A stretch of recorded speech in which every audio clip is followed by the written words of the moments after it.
بسم اللہ الرحمن الرحیم۔ السلام علیکم۔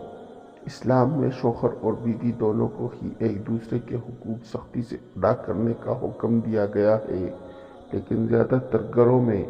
کہیں شوہر بیوی کے حقوق پورے نہیں کر رہا اور کہیں بیوی شوہر کی اطاعت نہیں کر رہی۔ آقائے نامدار فخر دو جہان حضرت محمد صلی اللہ علیہ وآلہ وسلم نے فرمایا، جو عورت اس حال میں فوت ہو کہ اس کا شوہر اس سے راضی ہو، وہ جنت میں ضرور داخل ہوگی۔ بے شک یہ حدیث اس بات کی دلیل ہے کہ شوہر کی اطاعت بیوی پر لازم ہے، لیکن یہ بات یاد رہے کہ زندگی کو پرسکون اور خوشحال بنانے کے لیے میاں بیوی دونوں کا کردار بہت اہم ہے۔ صرف جائز کاموں میں شوہر کی اطاعت پر یہ انعام ہے کہ بیوی کو جنت ملے گی، ناجائز اور مکروہ کاموں میں شوہر کو روکنا اور ٹوکنا بیوی پر لازم ہے۔ اندھا ذہن شوہر کی اطاعت کرنا بالکل ناجائز ہے۔ ہم نے بہت سی احادیث سن رکھی ہے کہ جن میں یہ فرمایا گیا ہے کہ بیوی شوہر کو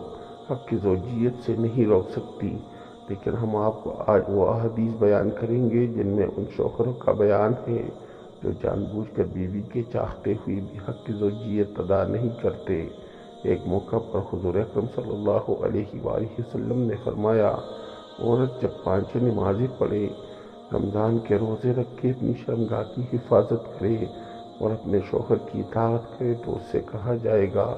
کہ جنت کے جس دروازے سے چاہو داخل ہو جاؤ۔ شوہر کو اس بات کا خیال رکھنا چاہیے کہ وہ بیوی کا خیرخواہ، ہمدرد، سہن فہم مزاج آشنا بن جائے تاکہ اسے پھر کسی غمگسار اور دلجوئی کرنے والی کی ضرورت نہ پڑے۔ جیسا کہ رسول اکرم صلی اللہ علیہ وآلہ وسلم نے فرمایا، مومنین میں سے کامل ترین ایمان اس شخص کا ہے جو ان میں سے سب بہت زیادہ خوش اخلاق ہو، اور تم میں بہتر وہ شخص ہے جو اپنی عورتوں کے حق میں بہتر ہو۔ اسی طرح قرآن کریم میں اللہ پاک فرماتا ہے، اور ان عورتوں کے ساتھ خوبی کے ساتھ گزران کرو، اور اگر وہ تم کو ناپسند ہوں تو ممکن ہے کہ تم ایک شے کو ناپسند کرو اور اللہ تعالیٰ اس کے اندر کوئی بڑی منفعت رکھ دے۔ نبی کریم صلی اللہ علیہ وآلہ وسلم نے فرمایا، تم میں سے سب سے بہترین وہ ہے جو اپنے گھر والوں کے لیے اچھا ہے، اور میں اپنے گھر والوں کے لیے تم سب سے بہتر ہوں۔ شوہر پر بیوی کے بے تحاشا حقوق ہے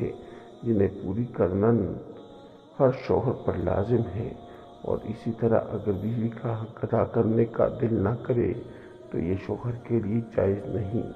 وہ ہم بستری کو ہی ترک کر دے، بلکہ یہ گناہ ہے۔ حضرت ابو ہریرہ رضی اللہ تعالیٰ عنہ سے مروی ہے کہ رسول اکرم صلی اللہ علیہ وآلہ وسلم نے فرمایا،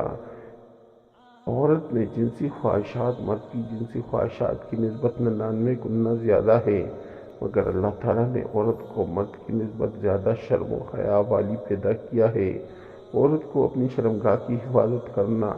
اس کی فطرت میں شامل ہے۔ اسی طرح اگر شوہر تمام حقوق پورے کرتا ہے اور بیوی کو بستر پر بلاتا ہے تو بیوی کو ہرگز انکار نہیں کرنا چاہیے، جیسا کہ پیارے آقا صلی اللہ علیہ وآلہ وسلم نے فرمایا، جب شوہر بیوی کو اپنی حاجت کے لیے بلائے تو فوراً اس کے پاس جائے، اگرچہ تنور پر ہی کیوں نہ کڑی ہو۔ رسول اکرم صلی اللہ علیہ وآلہ وسلم نے فرمایا، جب کسی شوہر نے اپنی بیوی کو اپنے بستر پر بلایا اور وہ نہ آئی،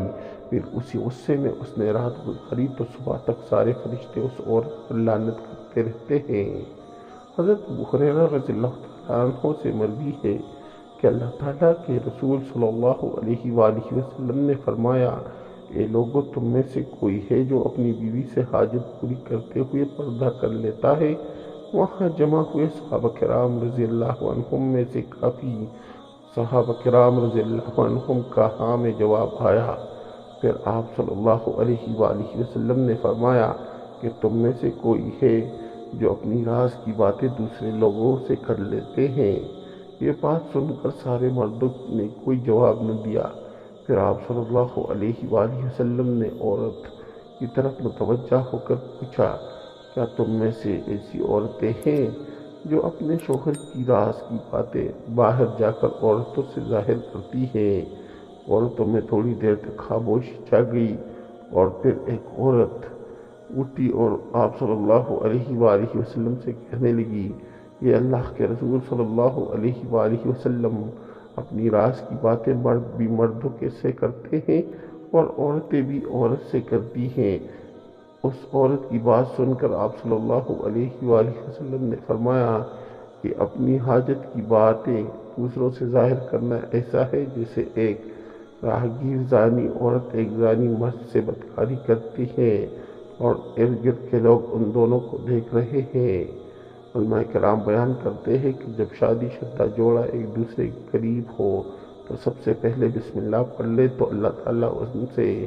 جنوں اور شیطان کو دور کر دیتا ہے۔ اسی لیے سنت نبی صلی اللہ علیہ وآلہ وسلم ہے کہ کپڑے بدلتے وقت بسم اللہ پڑھ لے تو اللہ تعالیٰ اس انسان کو شیطان کی شر سے محفوظ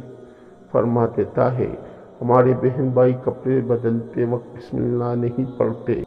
شیطان اور جنات ان کے جسم کو دیکھ کر ان پر اپنا اثر چھوڑ دیتے ہیں، پھر ہم کہتے ہیں کہ فلاں انسان کو آسیب ہو گیا ہے۔ یہ سب ہماری اپنی غلطی کی وجہ سے ہوتا ہے کہ ہم حدیثوں سے دور ہوتے جا رہے ہیں۔